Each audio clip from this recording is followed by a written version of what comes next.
শপথ নিলেন ২৮ এপ্রিল অনুষ্ঠিত ইউনিয়ন পরিষদ নির্বাচনে জয়ী কক্সবাজারের ঈদগাঁও উপজেলার ৫ ইউনিয়ন পরিষদের নবনির্বাচিত চেয়ারম্যান, সংরক্ষিত নারী সদস্য, সাধারণ সদস্য সহ ৬৫ জন, যার মধ্যে ৫ জন চেয়ারম্যান, ১৫ জন সংরক্ষিত নারী সদস্য, ৪৫ জন সাধারণ সদস্য পুরুষ।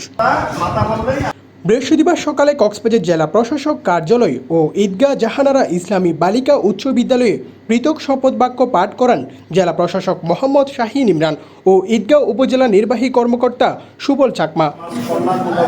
শপথ গ্রহণ করে নবনির্বাচিত জনপ্রতিনিধিরা বলেন, মাদক, ইফটিজিং, বাল্যবিবাহ, বৈষম্যহীন একটি সমাজ উপহার দিবেন মানুষকে। নম্বর ওয়ার্ডের মধ্যে আমি উন্নয়ন ও সেবা দিয়ে 5 বছর আমার বিগত সময় যা ছিল যা থাকবে তা আমি নিজেকে উৎসর্গ করব। কোনো ধরনের সেবা যাতে বঞ্চিত না হয় এটা আমি চেষ্টা করব। গ্রামের মধ্যে আমাদের ওয়ার্ডের মধ্যে যতগুলো অপকর্ম আছে ওগুলো আমি আপনাদের সহযোগিতায় এবং আমার চেয়ারম্যান, আমার যতগুলো মেম্বার চেয়ারম্যান আছে সবাইকে নিয়ে একসাথে নিয়ে আমি এলাকার উন্নয়ন কাজ করার জন্য চেষ্টা করব। এই 5 বছরও আমি 8 বছর যেভাবে করছি এর চেয়ে আরো ভালো করার জন্য চেষ্টা করব। আমি সর্বোচ্চ 100 করে ইনশাআল্লাহ এই প্রতিশ্রুতি এবং মানুষের দেওয়া ওয়াদাগুলো পালন করার চেষ্টা করব ইনশাআল্লাহ। দায়িত্ব অবহেলা না করে সরকারের দেয়া প্রকল্প, নাগরিক সেবা জনগণের কাছে দ্রুত পৌঁছে দিতে তাদের প্রতি অনুরোধ জানান উপজেলা নির্বাহী কর্মকর্তা।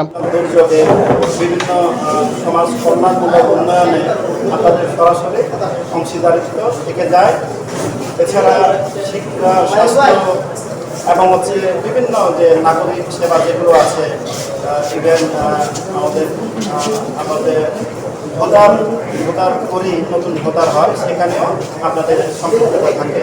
কারণ প্রত্যেকটা ওয়ার্ডে আপনাদের প্রত্যেকটাই আপনারা চিনেন, জানেন, কাজে ব্যক্তিটি সঠিক কিনা সে বিষয়টা আপনাদের। শপথ বাক্য অনুষ্ঠানে উপস্থিত ছিলেন স্থানীয় সরকার শাখার উপপরিচালক SM ফেরদৌস ইসলাম, ঈদগাঁওয়ের প্রকল্প কর্মকর্তা হারুনুর রশিদ, জনস্বাস্থ্য কর্মকর্তা মাহমুদুল হাসান উজ্জ্বল, জাহানারা ইসলামী বালিকা উচ্চ বিদ্যালয়ের প্রধান শিক্ষক গিয়াসউদ্দিন। News desk, TTN।